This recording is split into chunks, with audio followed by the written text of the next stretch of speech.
No, I do. Yeah. Okay. Okay, there we go. Okay, great. So we'll just,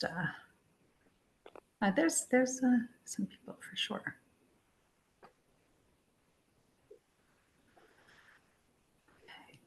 Okay.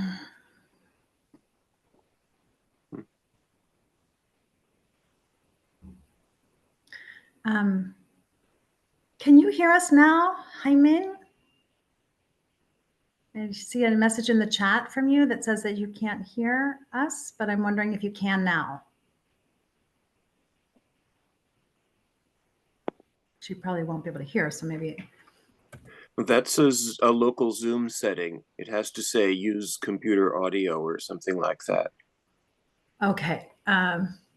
Is that you saying that, Peter? Yes. Do you think you could put that in the chat? It's to Hyman Lee. Hyemin Lee. If we could get that message to her in the chat that's what's happening, that would be great.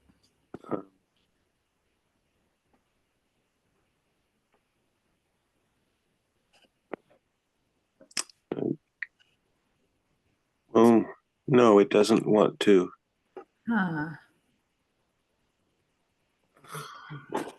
Let me just see if I can quickly send her a note. Because there's no telling what her setup is like.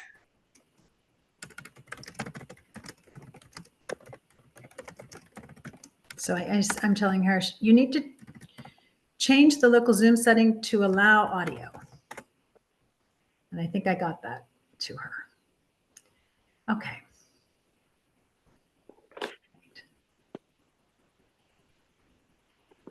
All right. So we have about 20 people on the Zoom now. And it is 11:03. So I'm going to start.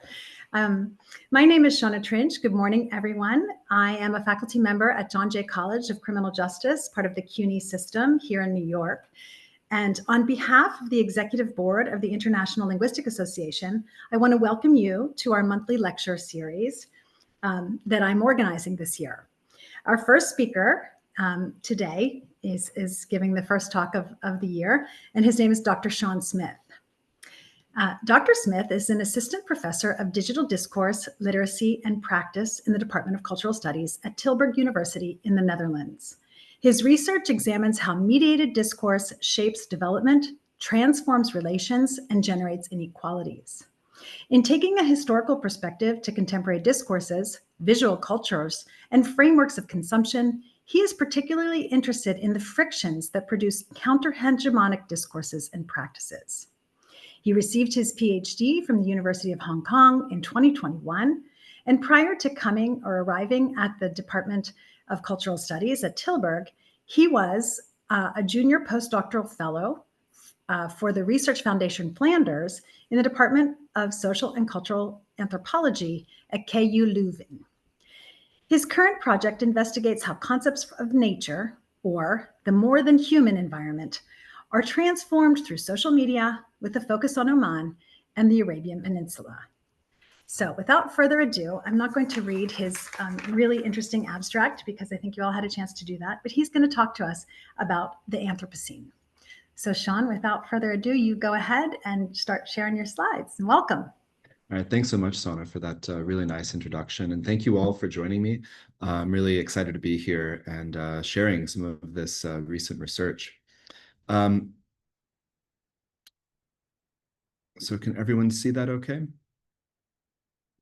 Fantastic. So the title of my presentation is Now There Aren't Any Birds, Semiotic Landscapes in Planetary Crisis. Halfway up Jebel Shems, the highest mountain in the Sultanate of Oman, the ground drops suddenly away in a great cleft of rock and tumbling slope.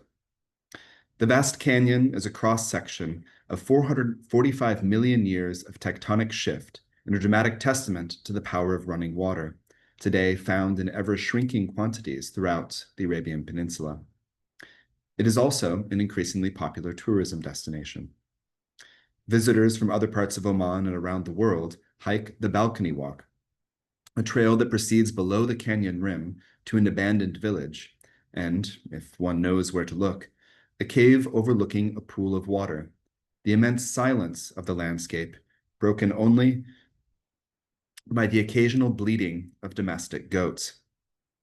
As Oman attracts more tourists than ever, the canyon has earned the moniker, repeated by Omanis, residents, and tourists, and canonized in Lonely Planet, of the Grand Canyon of Arabia. I've returned to this canyon many times over the course of a long-term research project on changing relations with nature. On one visit in March 2023, I met with Ibrahim. We stood chatting as I drank the coffee he sold me from his trailside cafe, located on a level stretch of rocky slope next to the Balcony Walk Trail.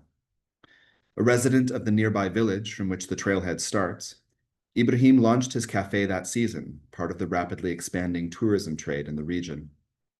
Yet while tourism is about 2 decades old, people have been living in the canyon for centuries. They used to farm, of course, Ibrahim told me, and his father used to hunt birds as well. Did he stop because it's prohibited? I asked. No, Ibrahim shrugged. Now there aren't any birds. The immense silence of the landscape was not, it turns out, indicative of high mountain nature. In alerting me to the absence of birds, Ibrahim drew my attention to a sign that changed the landscape. Rather than the readout of pristine nature, which most visitors, like me, interpret it to be, the Grand Canyon of Arabia was transformed into a space just as riddled with the complexities and troubles of any other in this era of planetary crisis. With the population of most bird species shrinking and 1 in 8 faced with extinction, declining avian biodiversity indexes a global change that has left no landscape untouched in a time perhaps most comparable to the 5 great extinction events in Earth's history. The world is witnessing what is likely the 6th, due to the development of extractive systems that, beginning in the 1500s, have become caught in planetary feedback loops of climate regulation. The resulting period of crisis has been widely described as the Anthropocene, the era in which human activity has altered planetary systems. But how does one see the absence of birds? And why, like so many visitors to the Grand Canyon of Arabia, did I first interpret silence as a sign of remote nature? These questions provide a lens for 2 problems. The first concerns the planetary, or how Anthropocene-era changes urge new domains of sociolinguistic analysis. The study of discourse in space, which is coalesced as semiotic landscape studies, has been broadly concerned with human intervention and meaning-making, and the analysis of so-called natural landscapes has generally been regarded as belonging to different fields of study. Recognizing that biodiversity decline is not natural, but indeed a human-made intervention in the landscape, undercuts the modern bifurcation of society from nature, revealing a relational entanglement with spaces typically regarded as separate from humans. Taking this and other post-human provocations seriously invites semiotic landscape studies to understand space in planetary terms, decentering humans as the sole agents of meaning-making. The second problem is how the absence of birds or other more than human signs are noticed or become objects of attention. That signs of planetary crisis go so readily unmarked demands examination of how multiple interpretations of a landscape can arise, as attention is shown to be directed by signs and focused through discourse. Here, I follow recent sociolinguistic work reflecting the importance of attention to further demonstrate that the interpretation of signs in space hinges on semiotic ideology and orientation. Together, a planetary perspective and a sociolinguistics of attention point to how we are now studying Anthropocenic landscapes. Space that is fundamentally entwined with anthropogenic impact, is inherently linked to unfolding global changes, and is not always legible to modern frameworks and methods, and thereby demands new sociolinguistic approaches. The conviction that semiosis is something that only humans do rests on an ideological separation of Homo sapiens from other forms of life and ecologies, as society is imagined as separate from a non-human nature and modernity. Nature-society discourse, or from what I'll henceforth call nature, operates as a regime of truth which excludes its counterfactuals. While still a hegemonic norm, this discourse is critically contested. Nature has always been at odds with indigenous concepts of relationality, which are becoming more widely recognized, even as theories proliferate, which reflect relationality without crediting indigenous thinkers. In sociolinguistics, a turn to posthumanism decenters humans as the sole protagonists of language analysis, recognizing that humans are connected to living and ostensibly non-living things in ways that shape languaging practices. Posthumanism informs the assemblage concept of dispersed connection through the metaphor of the rhizome, illustrating how each part in a heterogeneous whole is connected to the other in a subversion of paradigmatic dualism. While the study of linguistic and semiotic landscapes has largely focused on human-made signs in space, recent studies have pointed to how humans and ostensibly natural landscapes are mutually implicated.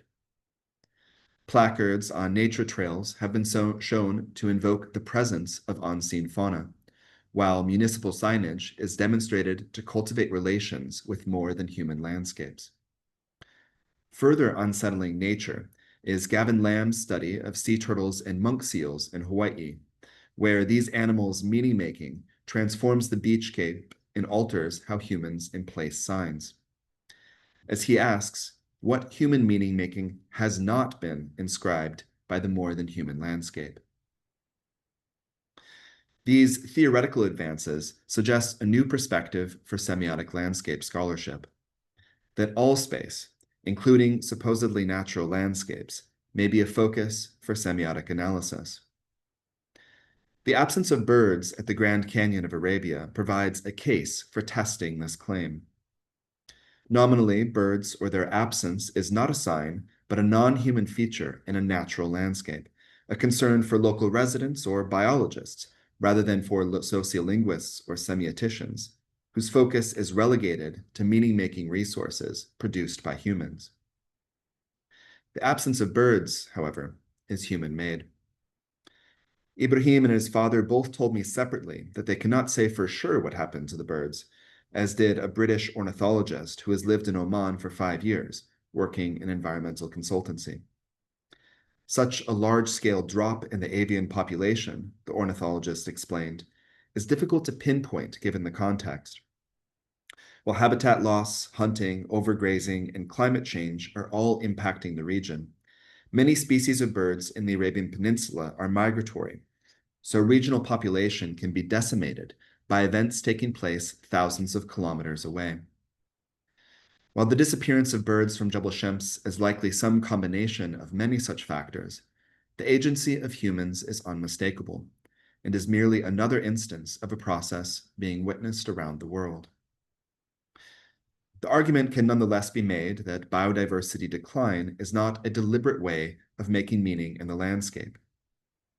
Yet this argument echoes a position taken by fossil fuel corporations, who claim that by having historically proceeded in ignorance of industry impacts, they are not culpable in seeking redress for climate change, even as ample evidence has now accrued that, as far back as the 1980s, scientists working for Exxon and Shell had alerted industry leaders that burning carbon was heating the atmosphere.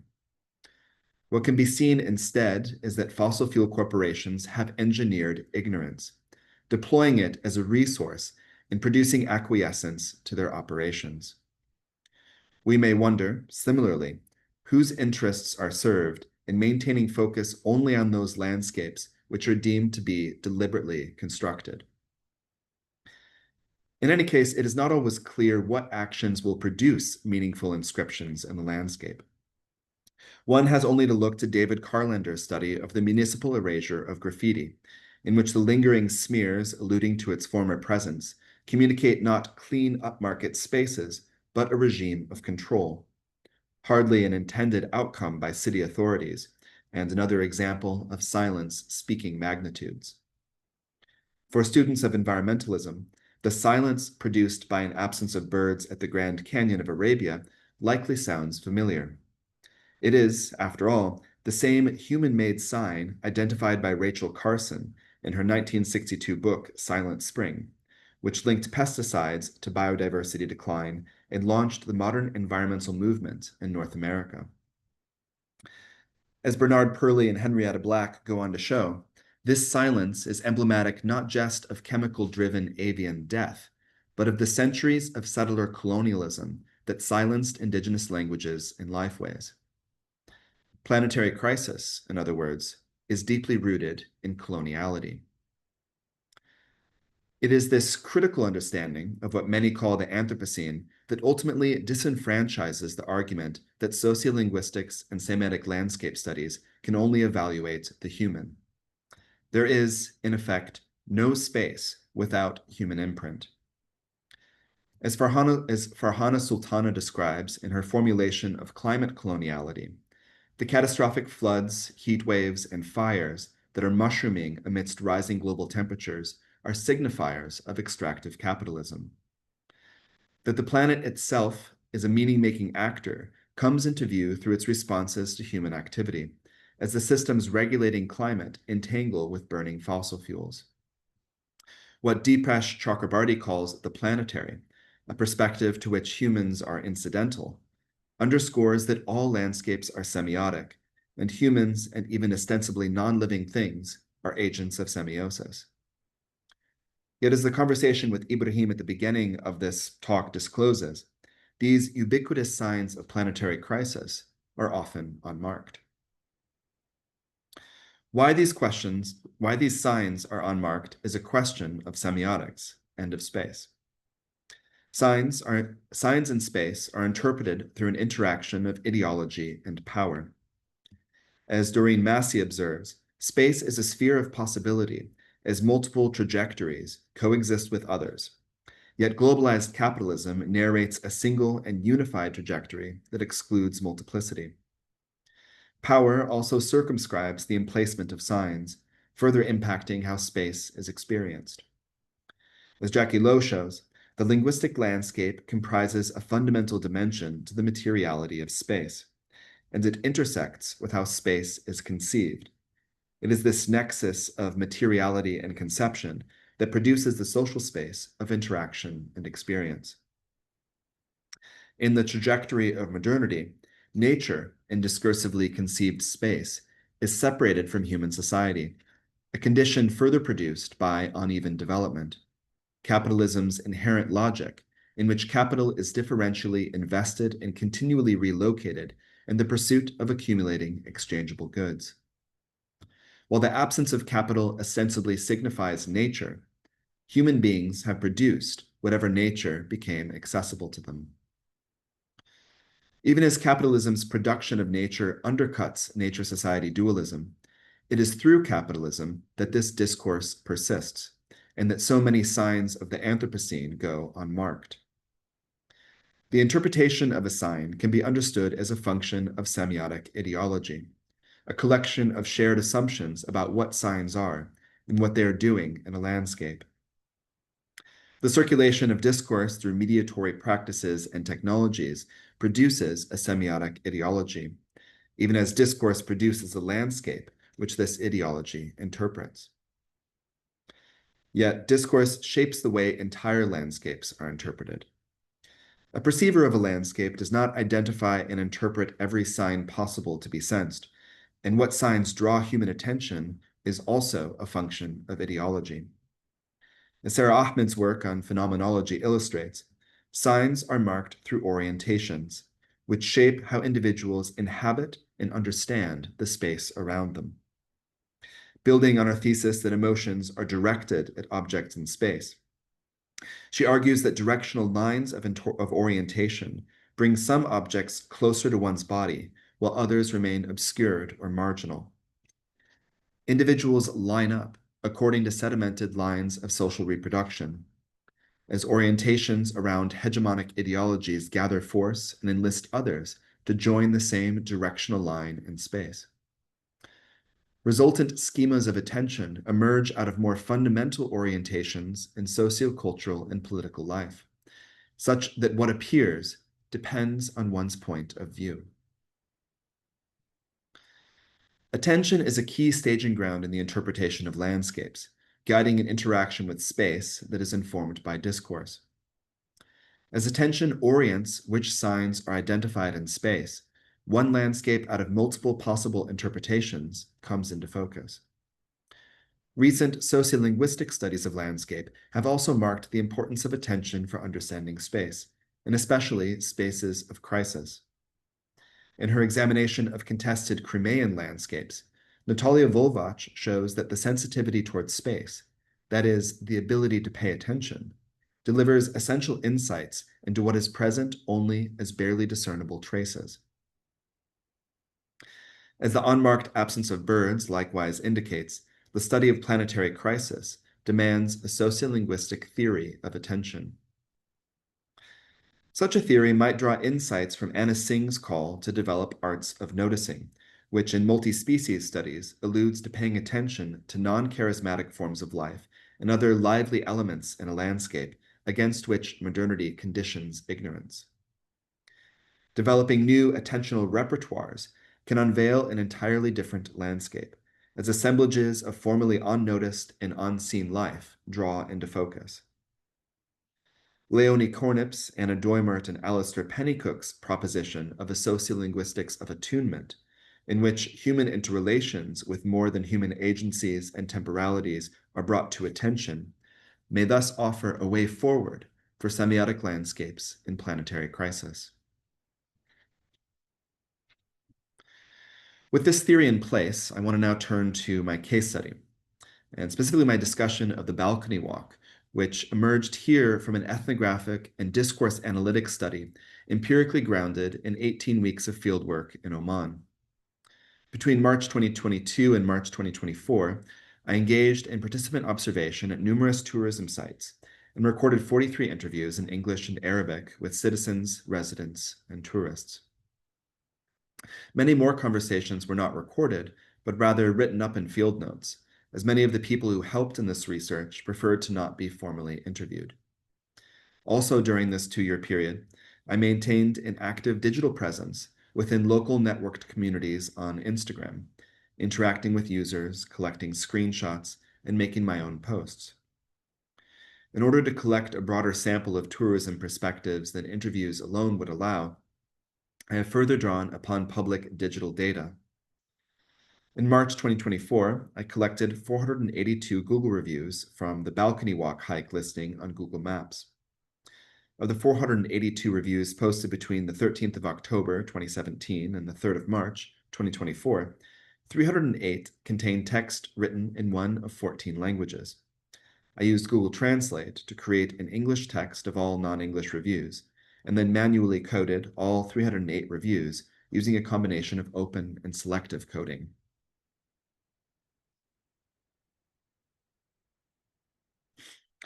The balcony walk, as you see here pictured on its Google Maps listing, is likely the most famous hike in Oman, first gaining popularity as a destination around the year 2000 among migrant workers, who were locally termed expats, and then becoming increasingly prominent as international tourism began to grow in the 2010s.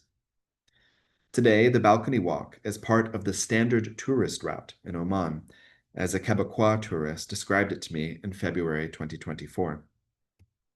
The hike begins from Al Khatem, a small village about 1,000 meters up Jebel Shems, at the edge of the Grand Canyon of Arabia, with the trail proceeding more or less horizontally for 6 kilometers along the edge of the canyon, until the abandoned village of Saab Bani Khamis is reached. As suggested by the Arabic name Saab, colloquially meaning steep slopes on high mountains, the village is nestled beneath concave walls of rock at the edge of a cliff which plunges to the bottom of the canyon, called Wadi Ghul. I first visited the balcony walk in March 2022, and have returned during each of my 5 visits to Oman, sleeping at a homestay in Al Khatem or camping above the canyon rim, hiking the trail 6 times, conducting recorded interviews with tourists and holding many more off-record conversations with both tourists and area residents. Visitors come to the balcony walk from around Oman, the Gulf, and abroad, as day trippers and as international tourists.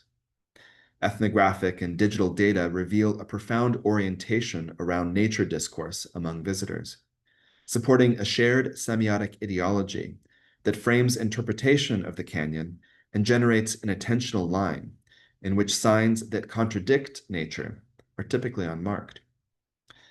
This orientation around nature is grounded by a way of seeing that concretizes in a discourse of the view, in which facets of the landscape are ideologically linked to an unregistered value for the pristine and the untouched.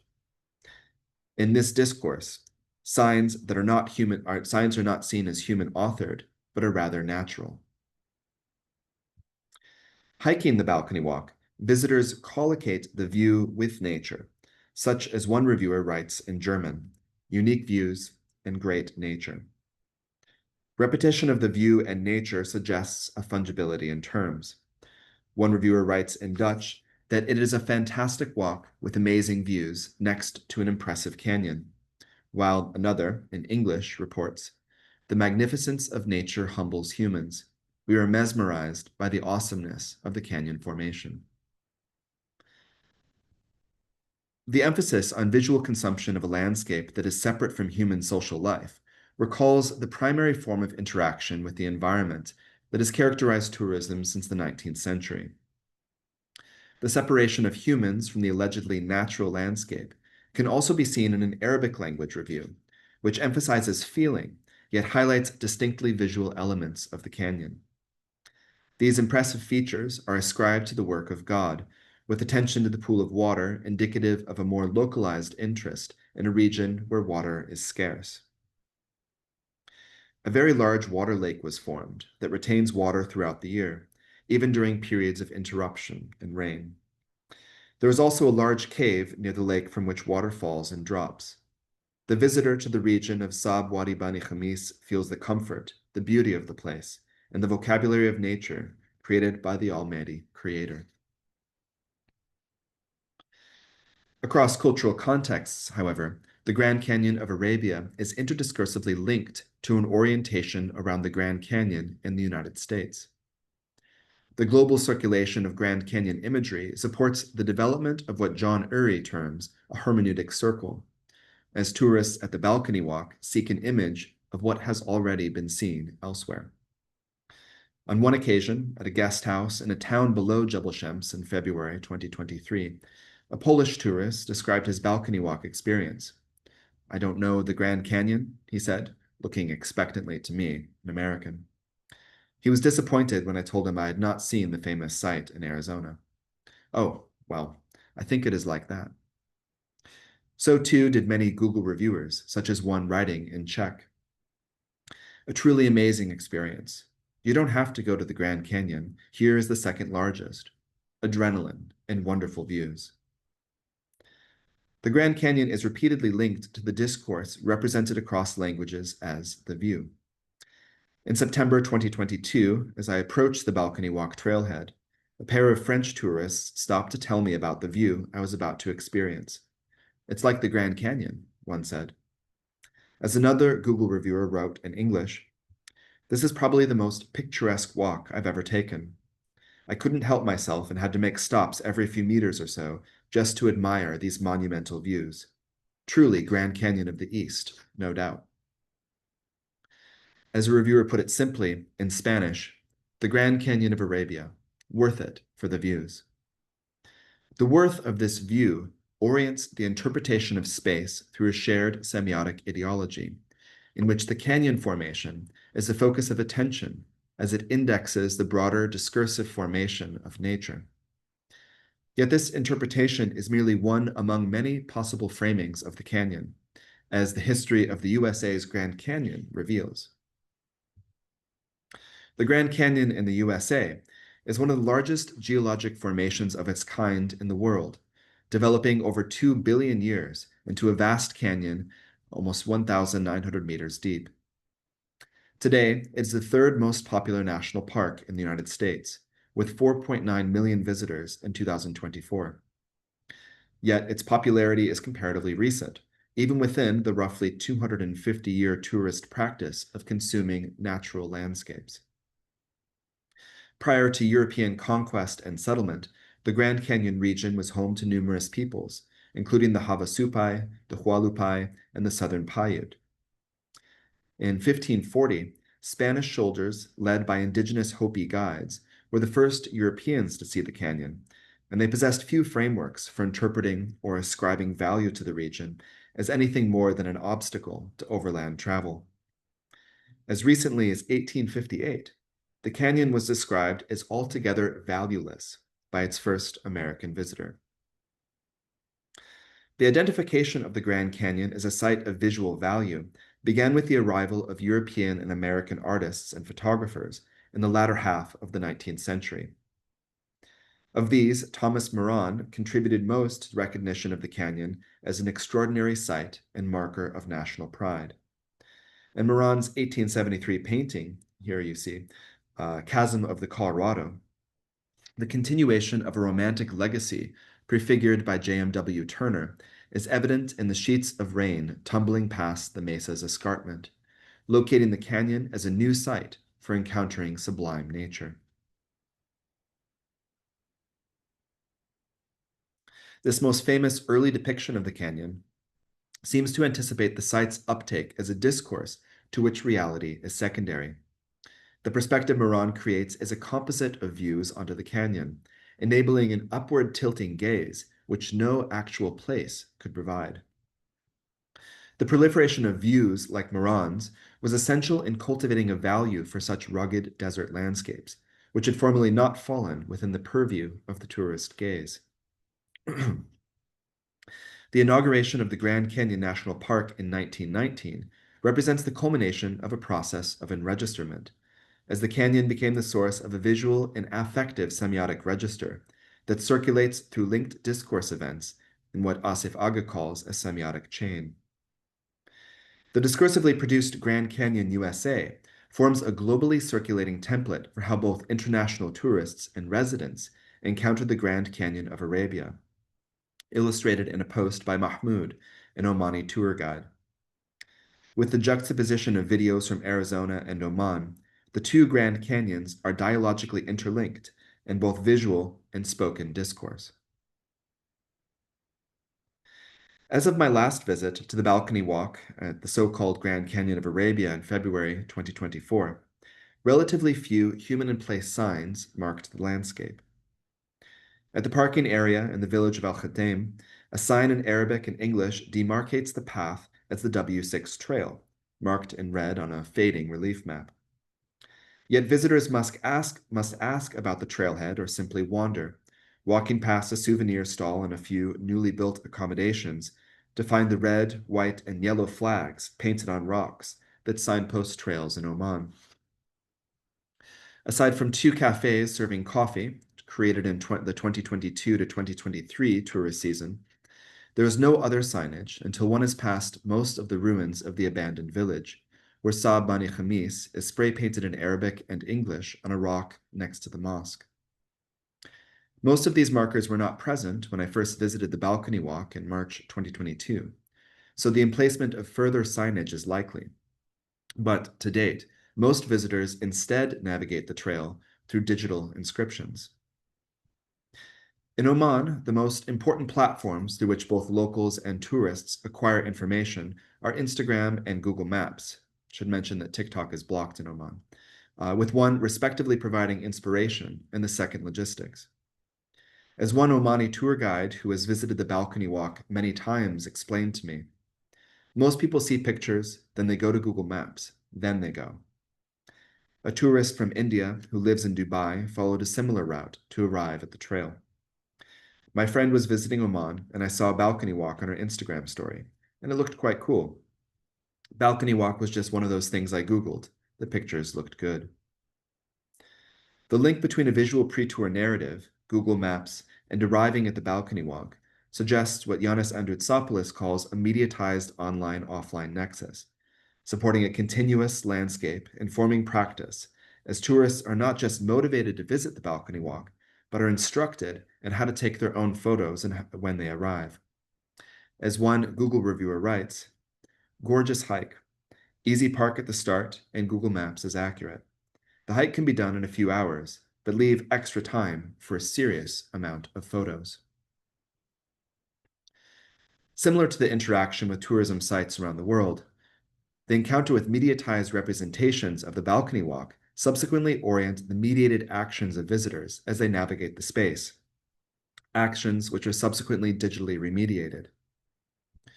What Lamb calls circuits of representation disseminate semiotic ideologies and enlist shared orientations to space, not least due to the marketized worth of high-value views, such as Grand Canyons afford. Recent sociolinguistic studies of tourism illustrate how nature itself has become not only an object of symbolic value, but a semiotic register for branding destinations and the self, consonant with an increasing interest in nature tourism witnessed around the world. The exchange value of nature images, so easily created at the Grand Canyon of Arabia, focuses attention upon signs of nature. For instance, in one Instagram post entitled "The Grand Canyon of the Middle East," the caption provides instructions for how an online audience can arrive at the canyon themselves. You can find the start of the balcony walk on Google Map location W6, Balcony Walk Hike. One of the pictures and videos the user took features a lone hiker standing silhouetted by clouds over the canyon at dawn. The promontory witness composition citing a mediatized visualization of human interaction with the landscape that is generative of symbolic capital. Such a distinction-making move aligns the canyon with global economies of value, in which landscapes are accumulated as a symbolic good. A similar post features a lone hiker silhouetted by the hidden water pool, offering instructions for following the obscure path, which, despite the challenge, is worth it. The circulation of images representing ways of seeing landscapes as a source of value entrenches semiotic ideologies of nature, and also produces economic geographies. Over the 2 years I visited the canyon, development could be seen in the construction of cafes on the rim overlooking the balcony walk trail, and in the rapid expansion of tourist accommodation in the village of Al-Khatem, where landowners are building rooms themselves and also leasing to a national resort chain. This accommodation is expensive, averaging around 50 Omani rial, around 130 US dollars, a night. Why is it so expensive? Ibrahim posed to me rhetorically that day we stood chatting by the trail. He pointed to the canyon's rim. "Lil Mundhir," he said simply, "for the view." However, despite this emphasis on the view, or rather because of it, there is much that goes unseen by visitors to the canyon. This comes into relief by a closer understanding of the canyon's recent history. Before Saab Bani Khamis was abandoned, during the warm months, around 20 people lived in the village, tending goats and farming crops, including apricot, figs, olives, and garlic, on terraces carved out from the plunging slopes, while in winter they descended a vertiginous trail to Ghul village in the canyon below. Villagers traded these crops at markets in nearby towns, making the 3-day journey by donkey to obtain goods which they could not produce for themselves.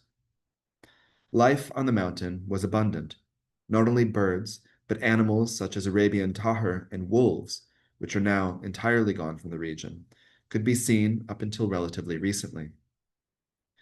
This began to change when oil was discovered in Oman in 1962. After Sultan Qaboos took the throne in 1970, the country entered a period of development in which the predominantly rural and agrarian population became urbanized. Residents of remote villages began to migrate to urban centers in order to access healthcare and education, moving into houses given to them by the state using newfound oil wealth. The last residents of Saab Bani Khamis left around the year 2000, when a dam was constructed above the canyon and the water upon which the village depended was substantially reduced, the remnants of which you see here in the hidden water pool. Abu Ibrahim, now nearly 90 years old, and the father of the man I spoke with in the introductory vignette, was the last resident of Saab Bani Khamis. As he told me, everyone has gone down to the town of Al-Hamra, other places. What do I want with the farm? This history enables a very different understanding of the canyon. Rather than an object of picturesque fascination, the abandonment of Saab Bani Khamis is closely entwined, as theories of assemblage would confirm, with the discovery of oil in Oman and with the heating of the planet.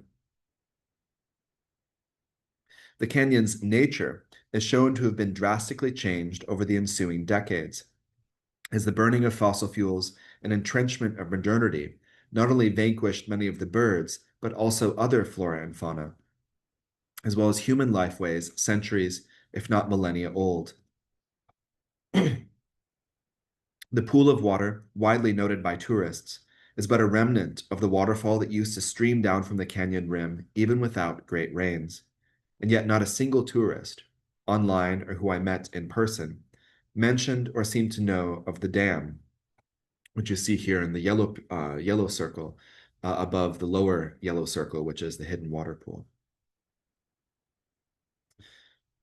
While this deeper history is largely unseen, its signs are nevertheless evident, if only one knows how to interpret them.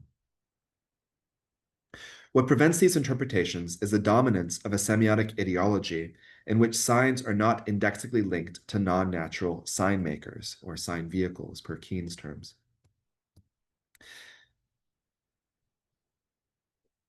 An orientation around the discursive formation of nature, in other words, ideologically uncouples anthropogenic signs in a landscape from their signified. As during my conversation with Ibrahim, however, the revelation of a sign maker, in this case, the absence of birds was not nature, but anthropogenic change, can destabilize an ideological formation. This interpolation exemplifies what Ahmed terms disorientation, when an extension into space fails. When the space one inhabits no longer fits one's body or one's expectations, a perspective is lost. As she puts it, disorientation shatters our involvement in a world. The absence of birds is but one example of how disorientation from nature reveals signs indexing the Anthropocene, spurring an understanding that humans are in the same position as any other creature in a long and turbulent earthly history spanning 4 billion years. The realization of the planetary may be a given for most other than modern ways of perceiving the world, but for colonial modernity, it is shattering. Rather than resisting such destabilization, however, disorientation offers a way forward into planetary crisis.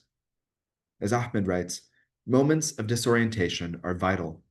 The point is what we do with such moments of disorientation, as well as what such moments can do, whether they can offer us the hope of new directions, and whether new directions are reason enough for hope. Amidst the gloom of climate prognoses, Anthropocenic disorientation holds the potential for disrupting the ideological frameworks that have caused the climate crisis. Writing in a different yet seemingly prescient context, Doreen Massey describes disorientation as a kind of vertigo, when the geography of social relations forces us to recognize our interconnectedness. Nature, conceived in modernity as separate from humans, can no longer be imagined as anything but fundamentally shaping by and shaping of humans. The shocks this entails can give birth to new alignments, new lines into the restive future, which are not oriented through human-centered extraction. This is not a liberal hope that the threats we face in the era of planetary crisis will be mitigated using established methods. Rather, this is a hope which can mobilize new frameworks. Attunement suggests one such new framework, in which attention is turned to the relational interconnection of humans and other forms of life and matter. This may first entail an understanding of the landscape as fundamentally semiotic, produced by the sign-based interventions of humans, other than human life, and other than living processes.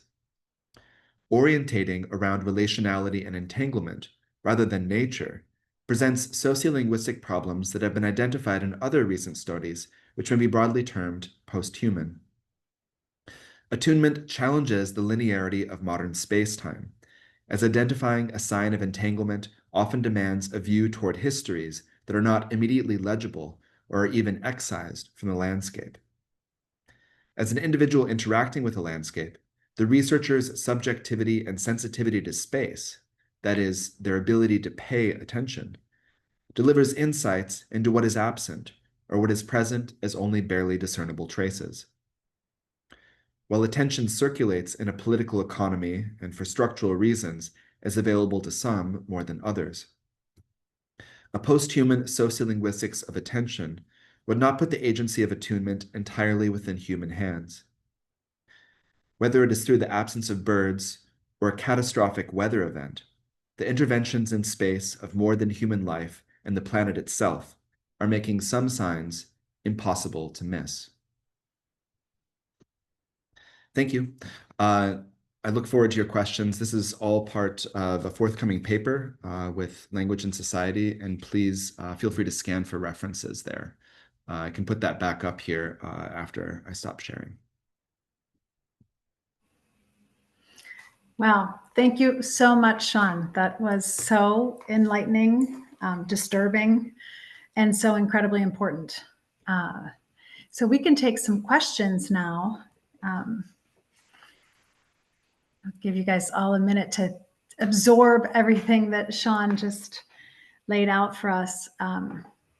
There's so many interesting turns of phrase that you used in your talk that really stick with me, like the tourist practice of consuming natural landscapes. Just thinking about that visual value of sites that were considered valueless at one time, and how value gets attached to sites. Just so many important things.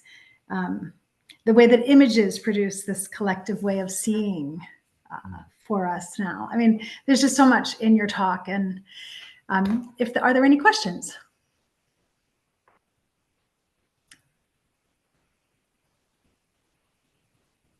Let's give everyone a minute. Or comments. You don't always have to ask a question. You can just make a comment too.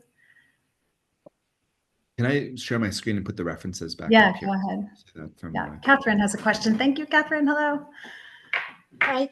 Thank you very much for this wonderful talk, because it's been thrilling for me. I didn't even know about the balcony walk. So thank you very much for that. I have a question. It's a little bit off in the left field. And I can't remember the name of the writer, but he was writing about signs in front of places, maybe in New Mexico, where nuclear waste is being stored. And it's a sign that we would all recognize as being radioactive. Mm-hmm. But he was saying that the radioactivity is going to last for 10,000 years. And yet in only 1,000, people won't be able to read the sign anymore. So what is this is just an idea I'm throwing out there, because you showed us in your images there were signs on which there was no longer an inscription, but we knew that someone at some point had gone out into the desert and put a sign up. And the absence of a written message is as telling as if the message were there. So I was just wondering, is there a time limit to signs that are human made with a human intended meaning? That's a wonderful question. Thank you, Catherine. And if you remember the author, I'll be quite keen to have a look at this. But as these things go, they often come after, we end the Zoom session. Yeah, so I think that's really compelling. That in the first sense, I mean, I'm really reminded of Banda and Jemima's work on how rural signs are continually reinterpreted over a period of time. They're looking in Zimbabwe, and this is a 2015 paper in the Journal of Sociolinguistics. and that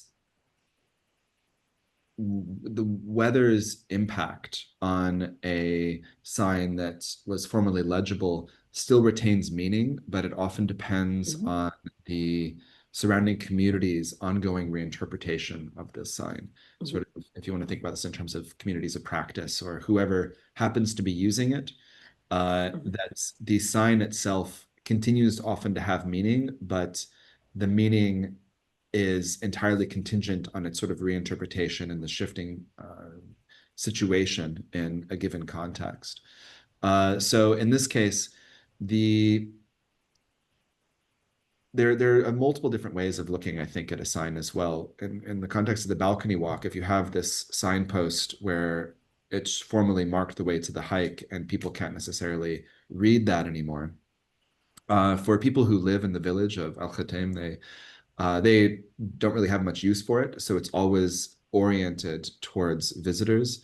And most visitors, I think quite a common thing is to come and not really know where the start of the hike is. So you tend to have people, looking at their phones, because also there's not a lot of uh, unless the visitors are from Oman or the Gulf or another Arabic speaking part of the world, not many people in the village can speak English. So, there's this great reliance on the digital landscape. Um, so I think in this particular context, that's what I've noticed and sort of both observed, participated in, and been told that the way that people navigate this particular space is broadly through the signs that exist in digital spaces like Google Maps, or more so even than Instagram. Um, and that these faded signs sort of fade from relevance, at least for the tourists who are coming to visit the destination. Okay, thank you. Yeah, thank you very much. Thank you. And, oh, sorry, Catherine, did you want to add something No. before we? Well, I don't want, I think somebody else has a question, so I can wait for the next person to ask. But I also found, can I continue? Is there, Sure, okay. I also found amazing that you said people would prepare, they'd first look it up on Google Maps or Instagram, and they would start their walk. And so I'm assuming that you're sitting in New York on Google Maps, imagining this walk. And I know you can do that in Paris. We can take specific walks throughout Paris because it's a city and people have taken pictures, and you can do a lot on Google. But these are people, therefore, who are traveling without ever leaving their desk. Did I understand that correctly?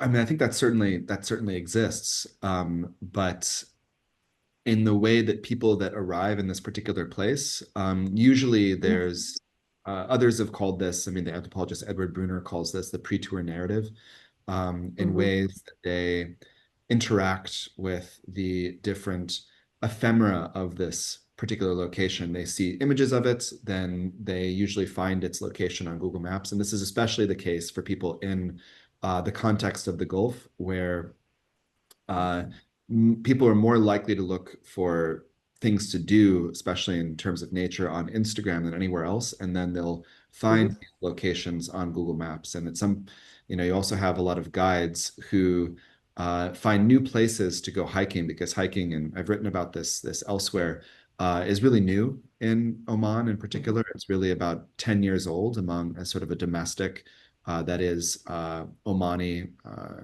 practice. And people will just sort of sit and spend a long time looking at Google Maps itself, understanding, or Google Earth rather also, and finding places to go and start hikes and to start these sort of outdoor adventures. So the digital representation of space is really important in how people continue to interact with the physical, what we might, in scare quotes, call the physical space. And yet another person who doesn't like phones or technology, but might be a nomad, I mean, like a real nomad, they probably will be reading totally different signs. Absolutely. Ed? Thank you so much, Sean. This was really, really interesting, and I've just got been thinking about a lot of things. But I just wanted to direct one question that I think you might find interesting. I really like the line. The point is, what do we do with disorientation? Mm, And I think that's really interesting to think about. Well, where do we go from here? mm, But I also was curious. The data that you showed. Which was basically the digital representation of the experience of this balcony walk by individuals. I thought it was very interesting that they included themselves as individuals in the landscape. mm. And so I guess my question is, in this paper, you really show how well digital discourse like creates or frames or signifies a nature that obscures the anthropogenic. And I think that's brilliant. I think it's really well put together. And I'm just curious whether you in your data also are seeing also with the digital as a medium ways that challenge this nature discourse that is constructed. And I'm just going to give you one example that I think I've seen, and that is images of Mount Everest during the ascent season are now being like captured by climbers, and it shows just a line like you're waiting for the bus or the D train at rush hour. And that's a really interesting and powerful uh, critical image that gets circulated through social media. So I'm just curious, have you seen other representations of that walk, or is it just this predominant kind of individualist, I'm in nature bucket list representation? And maybe if you could talk to us a little bit about what next after this finding about disorienting, uh, do you think we need to go in what direction, right? A new silent spring. I know that's a lot I said, but I'm just really curious. Well, thank you so much, Ed. I mean, I really appreciate the words that you've suggested with how this has helped demonstrates how digital discourse has a way of producing certain experiences of nature, and kind of reaffirming it in some cases. Sorry, I'm just pasting a couple papers in the chat here, which are open access, which I wrote also about the context of Oman, where people are doing just that. However, in the context of the balcony walk, especially among tourists, I have relatively rarely encountered this in a way that kind of critically deconstructs this image of nature, of pristine nature. Um, However, there's a really strong I don't want to call it a trend because I feel like that sort of trivializes it, but there's a move among people in Oman, both sort of citizens and residents. I make this distinction because about 40% of the population is expat or migrant worker as a resident. And they work to try and shift practices in the environment, specifically around littering. And littering, as I think everybody in like a North American context knows, this was a battle that was sort of fought in the 50s, 60s, and 70s. And in Oman, it's still really actively taking shape, and largely this is a result of the prominence, the relatively recent prominence of single-use plastics, and how these, as people become more interested in the environment, have found their way onto trails and places like that. So one of the titles of these papers is "The Trash is Ruining the Picture." And it's titled that way. I mean, somebody said this because they're trying to take pictures that don't put trash in it. But in fact, a lot of people in Oman take pictures of trash and post these on Instagram. So they'll have this image of beautiful, pristine nature, and then they'll make sure that trash is sitting in the foreground because it's so upsetting. It really disrupts this idea of what nature should look like. And the point of that is to encourage people not to litter. So this is sort of one way in which they're using these kind of what semiotic resources are available to them and the sort of platform affordances of Instagram to communicate this really important environmental message. So I think that would be like a very locally contextual way of understanding how people engage in the same kind of remediatory practice that you note in Everest of you have this line of people going up to the summit, which I know these images, I mean, they're incredibly evocative because it also challenges this idea that there's any place that's not untouched. Because so much of the images that we see that we think of as untouched nature, it's how you position the camera. Because if you shift it a bit, you'll see that, oh, in fact, it is not so touched after all. So yeah, I really appreciate that question. Thank you. Great. Thank you so much. There's another question there. Yes. Yes. Tell us your name too, please. Yes, I'm Mariam Bourdieu. And I would like to thank our speaker for such a great presentation. I learned a lot about the topic and especially about the digital discourse. Given that you did use the method of participant observation, I'd like to know why you chose this particular site, what it made that site interesting to you, and then whether as a researcher you were an outsider, insider, or inside-outside position, and your knowledge of Arabic if you studied Arabic. Thank you. Absolutely. Yeah. Thank you so much, man. Yeah. So the choice of Oman was motivated by an interest in where practices in the environment or in nature has shifted somewhat recently.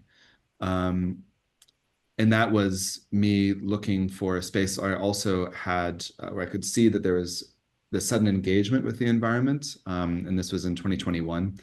And I had to do this relatively quickly because, long story short, I'd been in Myanmar for my PhD and there was a military coup, as you might know there. So I had to shift where I would be doing a postdoctoral research project. And I also wanted to go somewhere that I could have conversations with people. So I learned a conversational level of colloquial Arabic when I was living in Lebanon when I was younger. And of course, it's this in Arabic, as I think you probably know, is this incredible, and a lot of people know, is this incredibly diglossic language. So you have the written form, and then you have this incredible diversity of dialects and different ways of speaking. But nonetheless, I felt more equipped to spend time in a place where I could have conversations with people. I will say that a lot of these conversations, it works pretty well one-on-one, but it's not the kind of situation where I can sit down and if in this particular location, especially in the mountains, and when people are speaking to one another, I really can't follow this dialect because that's not what I learned. But then people shift to a more formal or like Fusha, like classical or the formal register when speaking with me. So then we're able to communicate, and they tend to understand me because Lebanon has a relatively recognizable dialect, largely because of television shows and so forth. So that for me was really important to be able to have these kinds of conversations, because ultimately I'm always going to be an outsider because I am always, and depending on the topic, sometimes incredibly linguistically incompetent. And other times, I'm not able to express myself generally in the way that I wish I could. I wish I was more fluent in Arabic.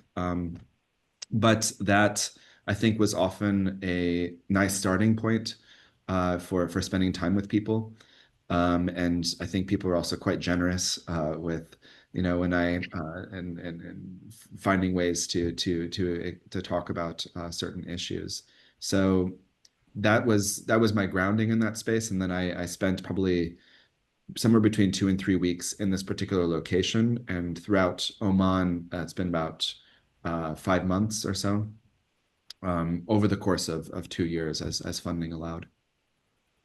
Thank you. Thanks. Kind of a long answer, I think, but I appreciate it. Thank you.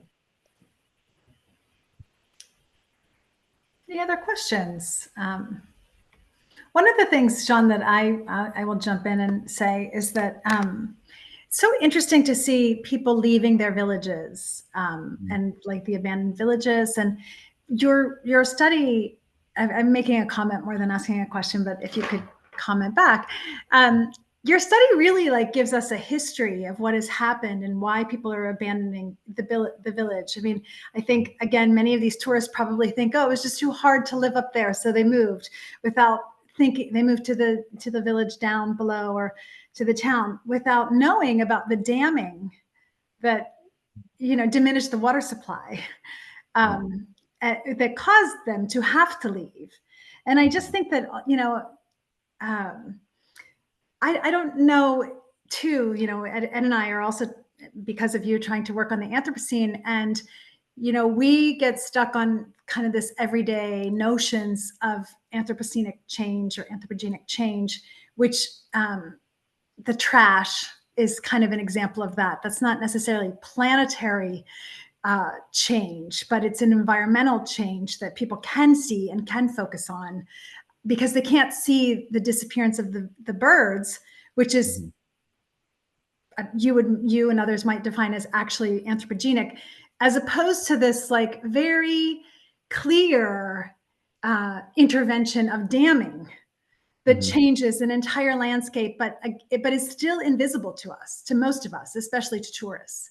I don't know if you could just comment on those scalar differences. Yeah. Thanks, Shauna. That's, I think, a really important point as well, that so much of, well, in one sense, I think it breaks down to how tourism functions through a particular production, discursive production, if you want, of the landscape or of the environment that they come and experience as a destination. And things that aren't clearly signposted, it's very difficult to find out. I think it took me quite a few visits to make these linkages and sort of learn the right questions to ask and have enough conversations with people in the village to know what to ask as well, because at this point it was kind of old news, not particularly remarkable, because there's no tourism literature that describes this, describes the dam and the effect that had on Saab Bani Khamis, the village.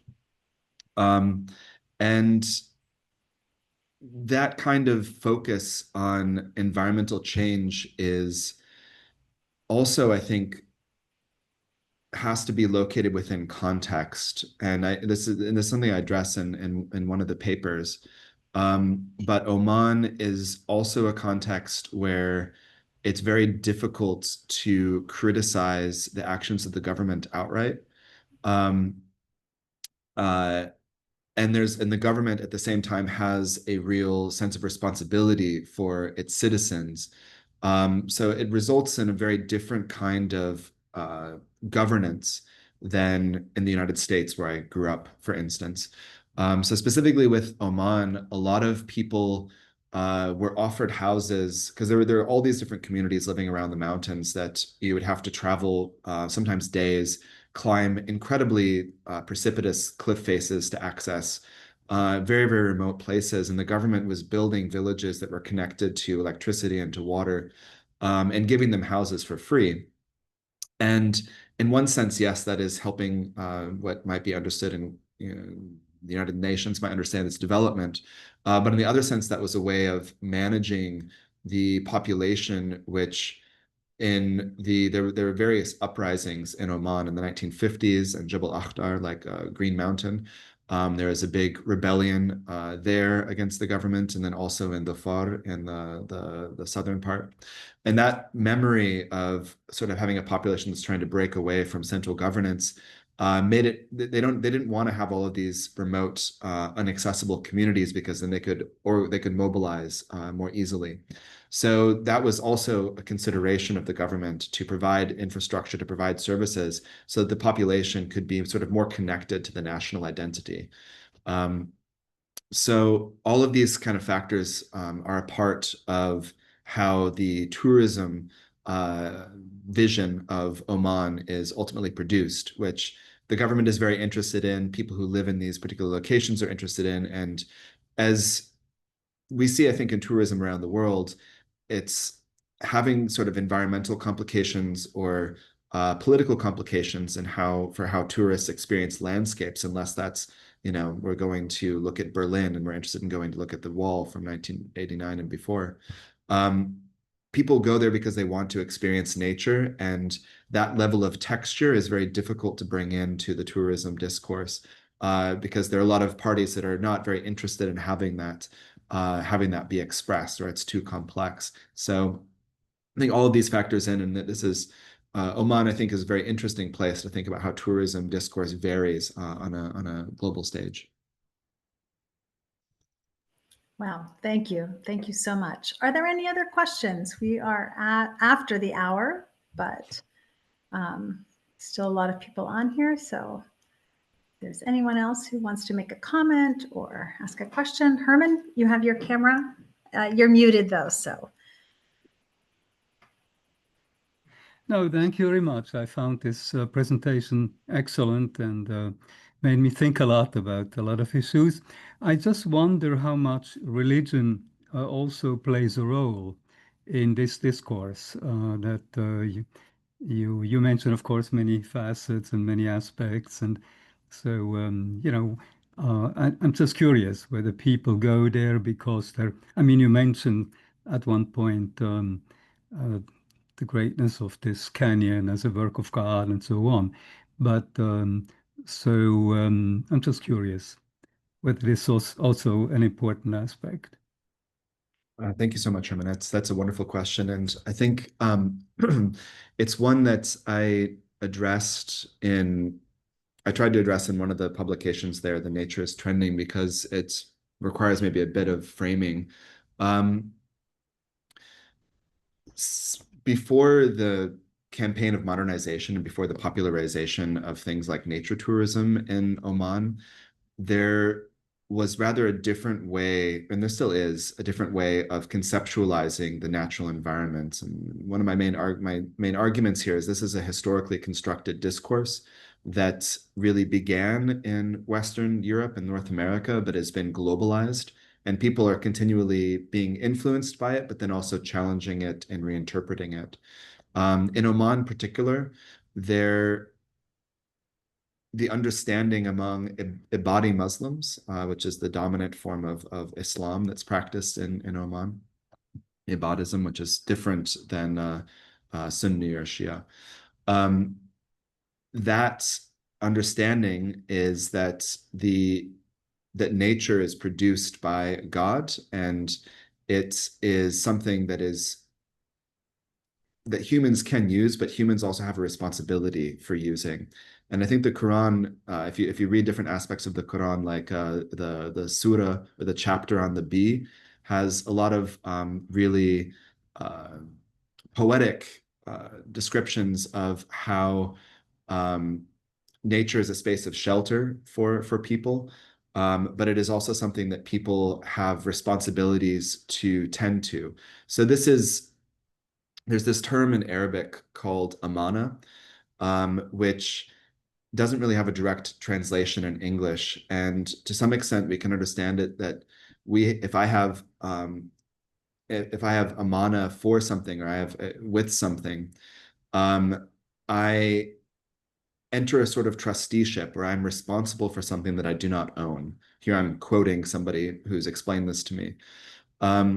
And that notion of reciprocity or responsibility to the natural world, which goes from wild animals to different domesticated animals, I think is still quite prevalent in a lot of more rural areas. However, it has been and Miriam Al-Hinai, who's a scholar at the Sultan Qaboos University, has written about this, that this has been diminished by the gradual expansion of what we can think of as global market capitalism in Oman, to where now the sort of European understanding of nature as something that's different or separate from humanity is really entrenched in the tourist encounter with the natural environment. So I think that digital media actually provides this space of showing how people work to mobilize these older forms of relating with the environment and also challenge some of the kind of, I don't want to put it in these sort of binary terms, but more Western ways of understanding the environment. And that I think will be very much ongoing. But there is this deeply, I think, spiritual connection or religious understanding of the environment. But that's also, I think, quite comfortably in tension with more global ways of perceiving the environment as something that's secular but beautiful, something that should be protected. I hope that wasn't too long of an explanation. No, Thank you. thank you very much. Great question.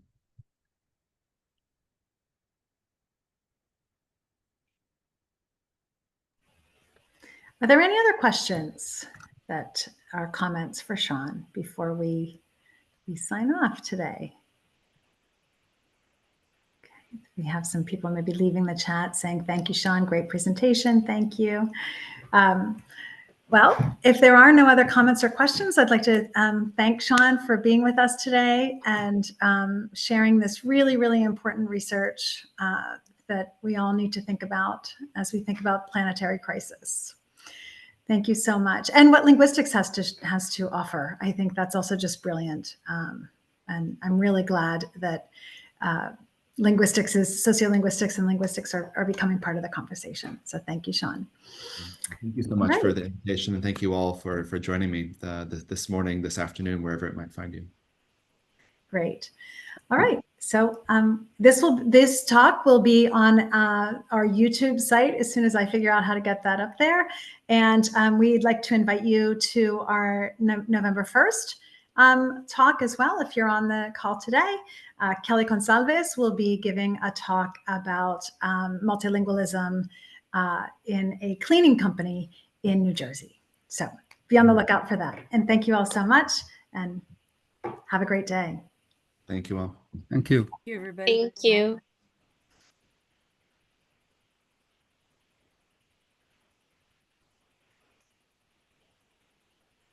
Just let everyone go. Great. Bye, everybody.